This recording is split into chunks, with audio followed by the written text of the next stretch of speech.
Now, folks in Crockett also impacted by last night's storms. Residents there recovering from flooding, down trees and down power lines. KTRE's Mariela Gonzalez spoke with officials and residents about the damage and what's to come for their cleanup.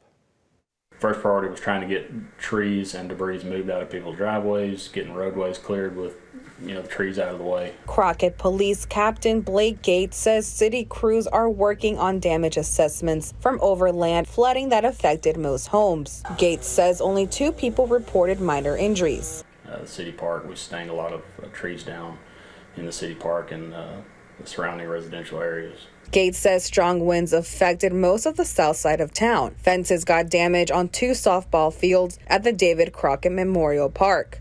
Eddie Andrews owns a wood workshop off the square and says the first thing he saw pulling in was the roof on the ground and flooding inside the shop. Well, it was coming up about that far on the shoes, and it's in here, and it's luckily it all drained out somewhere. And Crockett homeowner Atasha Mask says she was inside her home with her dog and 3 kids when a tree fell on top of their home. She says the damage is most material and thankful no one got hurt.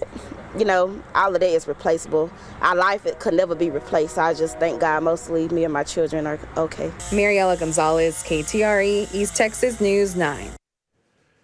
Now, Crockett officials say a boil water notice is in effect for the time being.